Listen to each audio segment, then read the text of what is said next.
Hey, what is going on, everyone? Vega here for SerpentX Tech, and in this video, we'll be tearing down this RTX 3060 Ti to refresh its thermal application. This is a GPU that I've had its entire life, and it's time for it to find a new home.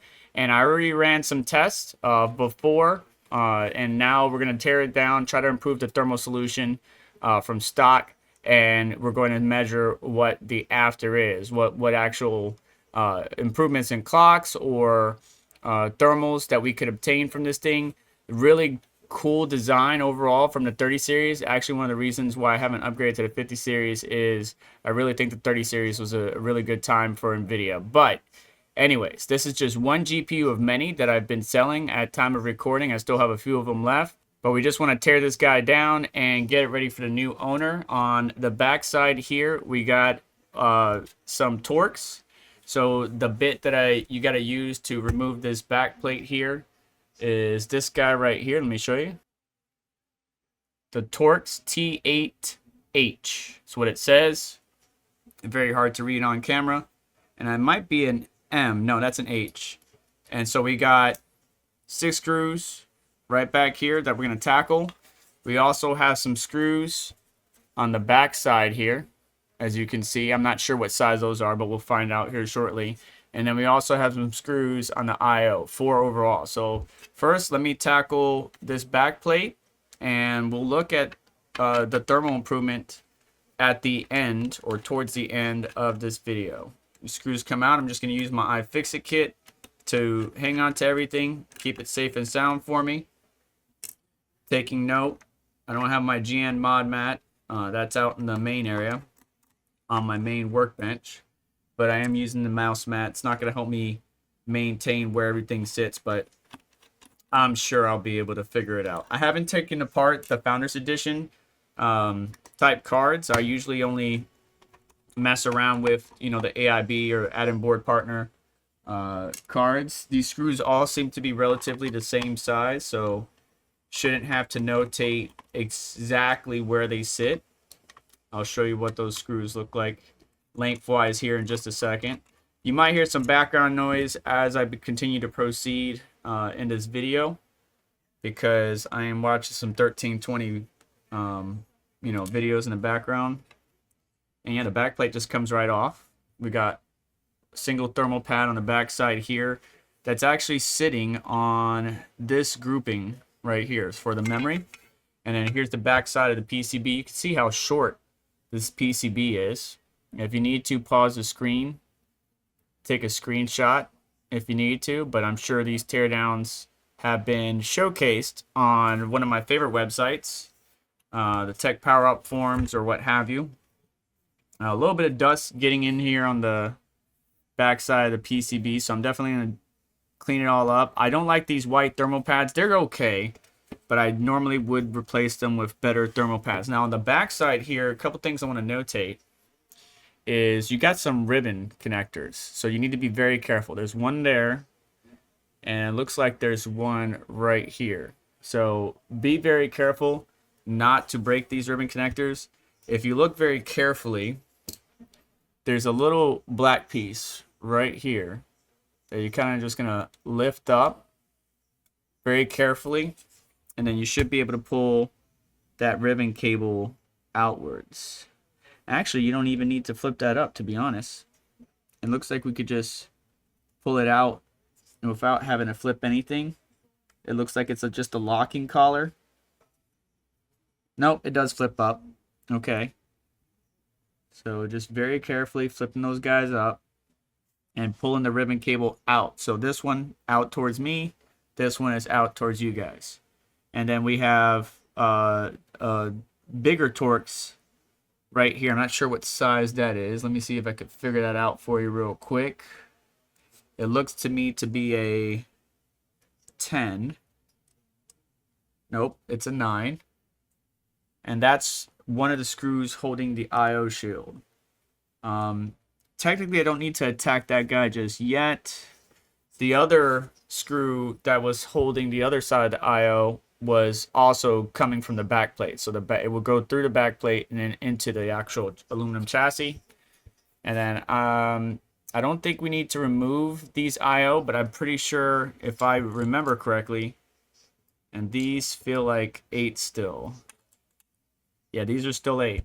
If I remember correctly, I'm pretty sure Steve from Gamers Nexus did have to remove these. Don't quote me on that. But these are chrome or silver, and they're much, much shorter.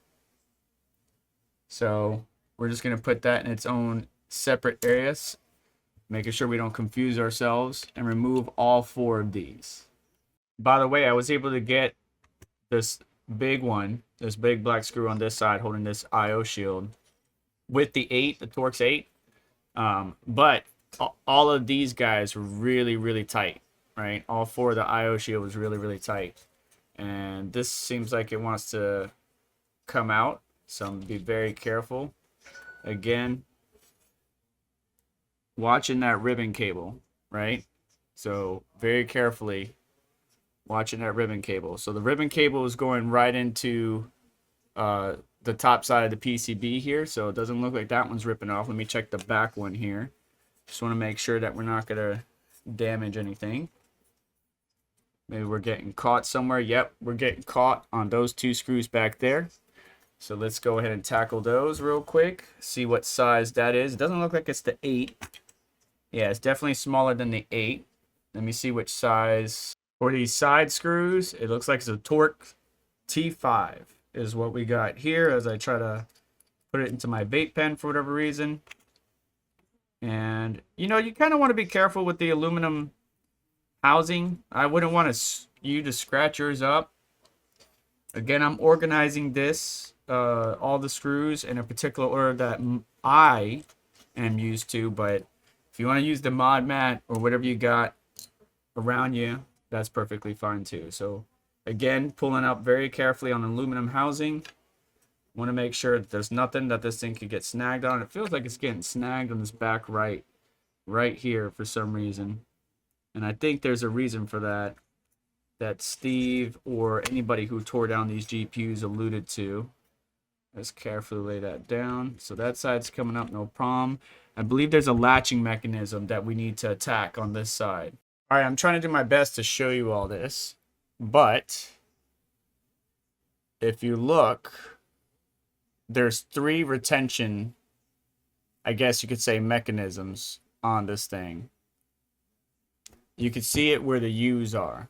So there's one right here, one right there, and then one right here.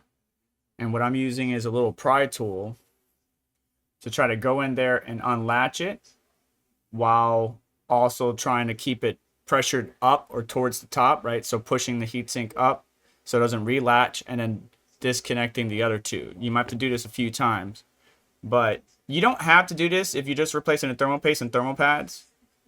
But you see that mechanism right there? You can kind of see it on the bottom here where I'm pointing right now. You see that? And then there's one, like I said, in the middle. And there's one right there at the very, very bottom. So that would just release this silver aluminum housing from the heatsink. That's it.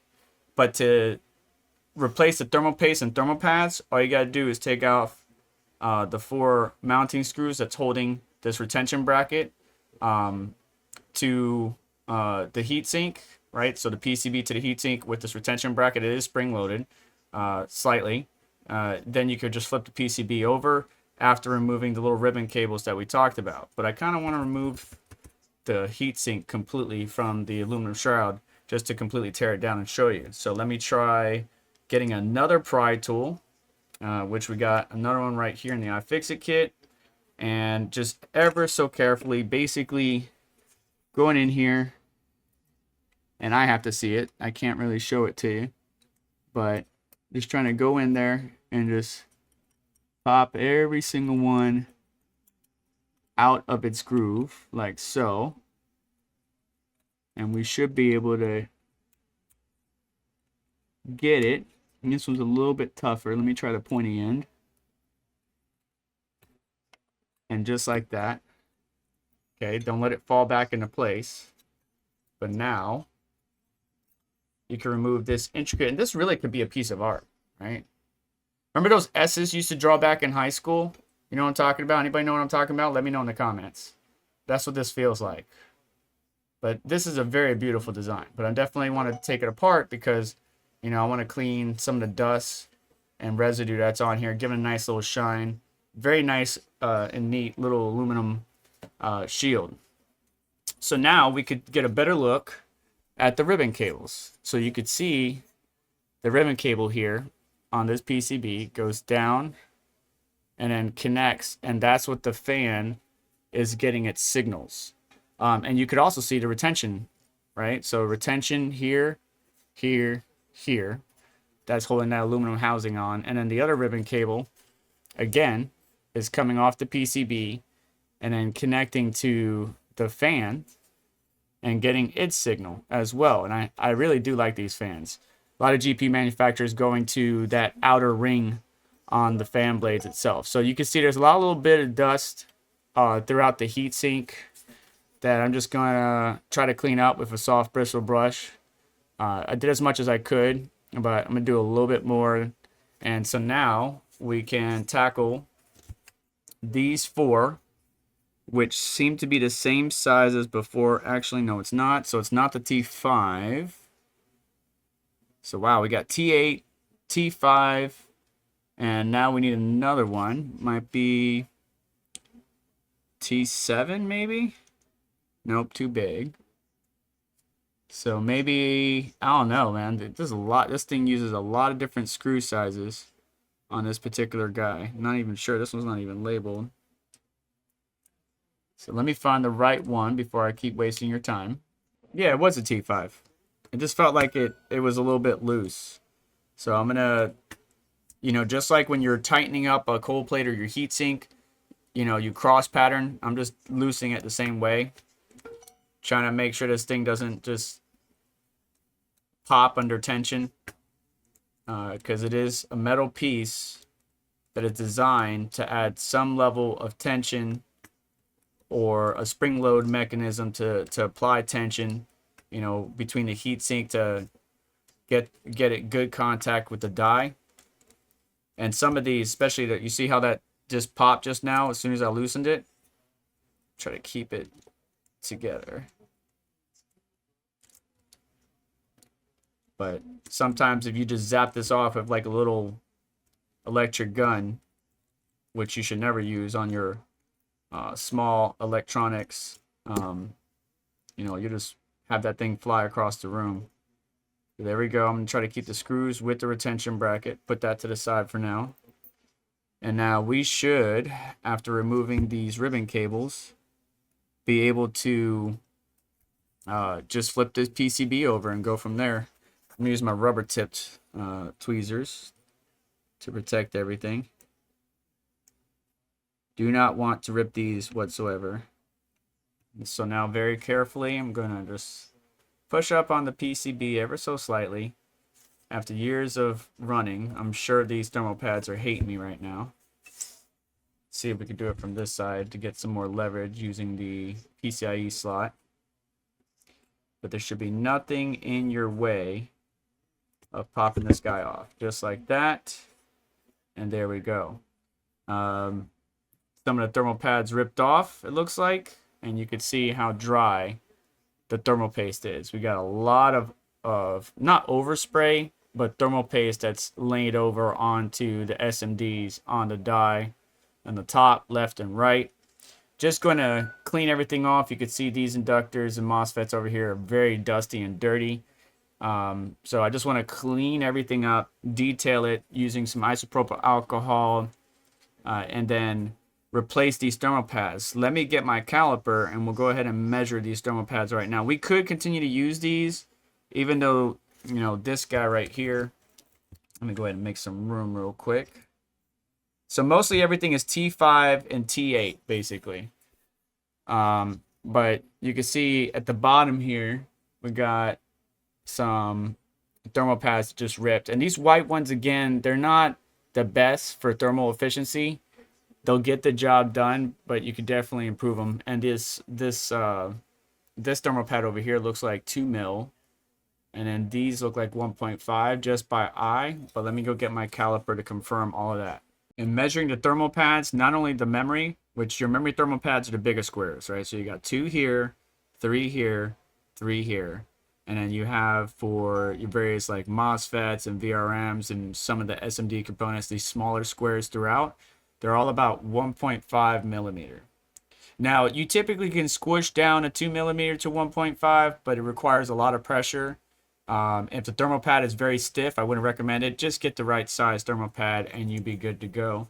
But you would need to cut out for all of these guys, you know, line it up, use an X-Acto knife to get the thick, you know, the length and height right.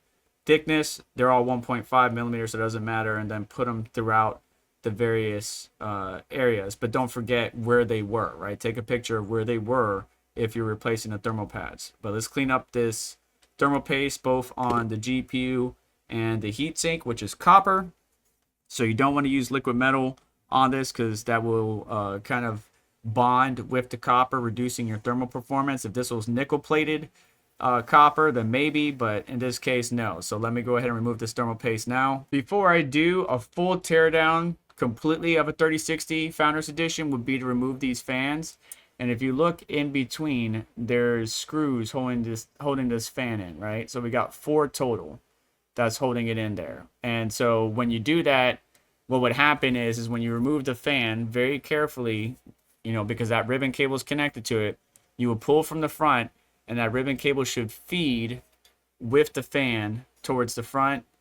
Just be very, very careful. I'm not going to do that in this video because I use what is like a detailer's brush for your car to really get in there, like underneath the fans and get all the dust out and then blow it out. Makes life a lot easier. You don't have to replace the fans. Fans are working just fine. We just want to get everything back together and then show you the thermal improvement from stock to Thermal Grizzly Duronaut with this GPU. And I love Duronaut because it's got longevity. It will last the rest of the life of this GPU and do absolutely fantastic as far as thermals on the GPU core. The thermal paste was technically still good, but I just didn't want that clump just chilling there. It's quite a lot that was outside the die. It wasn't even on the die. It was just on the side of it. So gonna clean it up and throw some Duronaut on it and just put it back together. I'm actually gonna stick with the white thermal pads. These GPUs didn't come with memory thermistors anyways, so we wouldn't be able to show you the difference in the thermal pad improvement or thermal improvement for the memory temperature. Some GPUs, some AIB models did come with temperature thermistors on their memory. Just one doesn't, so there's not going to be a huge improvement. The biggest improvement we're going to see is with the Duronaut thermal paste and the clocks, just by replacing it from stock to the Thermal Grizzly solution. All right, so now we got the heatsink and the GPU die all cleaned up. I'm ready for some Duronaut. You can see on there STW for Taiwan, 2114A1, SA11NW as in Nancy Whiskey, .MOP, Mark Oscar Papa, GA104 200A1. Again, sticking with the same thermal pads, it's not going to be that big of a deal. And using Duronaut, one of my new favorite thermal pastes for longevity purposes, keeping it alive and usable for longer. Maybe only a few degrees less than some of your favorites, or not even a few, but like 1 to 0.5 a degree less than some of your favorites. But we'll get the job done. I won't have to worry about this card in the hands of my family member or friend for a very long time. It's going to run fine. And the only thing that might give us issues is the fans. And we know that we got to replace that with the original. Or technically we could remove these and add a 120 mil and call it jank and it'll get the job done. But I really love this entire design. You could actually see the heat pipe as it winds through this entire fin stack. You can see the 3 coming out right here. So really cool overall design from Nvidia. One of my favorites. Didn't get a Founders Edition 50 series, but I really think the 30 series was the last golden age of Nvidia. Maybe I'm wrong. Maybe the 60 series would be better. But now just need to reinstall everything in reverse, and let's go talk about those thermal results and see what actually improved just by replacing the thermal paste on this guy. By the way, I want to show you a quick thing that I do when I'm threading in a spring retention screw is, all right, so this is under pressure, right? You can see the spring is kind of popping up. So what I do is I add some force, but I go lefty loosey, righty tighty. And then what's going to happen is you're going to hear a little tick as it drops into the threads. And then once I hear that tick, that's when I start to thread in there. Just making sure that we don't cross thread anything. And now cross hatch pattern. So 1, 2, 3, 4, and just keep doing that till it's tightened down. You don't need to over torque these things. You don't need to go ham. With most electronics these days, they can handle a little bit of abuse, but just don't get too crazy. Actually, what the heck is this? Anybody know what these are? Just noticing that. So this little guy right here, this little guy right here, this little guy right here, and then there's one right here. What are those? You see that? Anybody know what those are in the comments? Let me know. Is that like just to ensure the backplate doesn't do something, or like a backplate spacer? It looks like it because the highest component's right here at the top, and that's just a hair higher than it. So I wonder if they're like backplate spacers of some type. Let me know what you think those are. Now, this is going to be put together in 3, 2. All right, so here it is, all back together. I do want to say that this backplate has 2 clips over here that will slot into those grooves, and you want to put the backplate in at an angle, right? So towards the back side here, and then this will lay flat. Everything goes together very well designed overall card. I/O screws, everything is just so beautiful. I love the Founders Edition 30 series. Wish I could say the same about the 50 series, but now let's go slap this into our test bench and run a before and after. I already run it before. Let's see what we did after just replacing the thermal paste on this thing. But it's always good to refresh your GPUs, clean them of dust, and give them a nice little makeover, right? Take care of your little guys. All right, so now after the teardown of this RTX 3060 Ti, we've only seen a small increase in thermal improvement. First off, before on the left and after on the right, you could see GPU temperature during firm mark 75.8 versus 74.8. Again, 1 degree. Hotspot temperature 88.6 versus 87.2. So basically about 1 degree. The biggest thing I would say is the clocks, right? So you can see on the left-hand side, we were sitting around 1800 megahertz versus 1845 on the core. So this just improves temperature by 1 degree, just in firm mark. There's other tests that I'm going to show you right now where we might see a little bit more of an improvement. Now here you're going to see that the temperatures actually rose, but there's a reason for that. So over here on the left-hand side, the clocks aren't showing actual because you can see the benchmarks in 2 different positions. They're almost in the same spot, but 2 different positions. And on the left-hand side, the GPU temperature at the time of this screenshot was around 60 degrees Celsius. I let all these benchmarks run for over 20 minutes plus. But 60 degrees on the left-hand side, hotspot temperature 70.8. But on the right-hand side, we're at 62.9 on the core and 73.8 on the hotspot.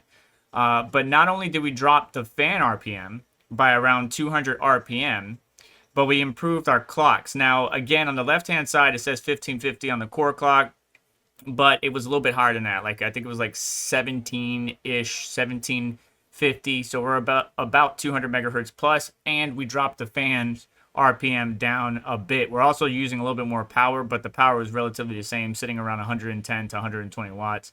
So you can just ignore that. But we did improve thermals by a couple degrees to 1 degree, as well as lower the amount of fan noise that we're getting and improve our overall clocks. And then I got one more compute heavy workload to show you the before and after, just from simply tearing down this Founders Edition 3060 Ti and improving it with some fresh thermal paste. And last but not least, the compute heavy workload, and by the way, the thermal pads, thermal paste, just refreshing your GPU every few years is a good thing. You don't have to do it with every single one. Like if you have a thermal pad, you know, those things last forever. We're testing out the Thermal Grizzly Cryonaut, excuse me, not Cryonaut, but Duronaut. See how long this paste lasts, so on and so forth. But you can see here on the left-hand side, again, before, right-hand side, after.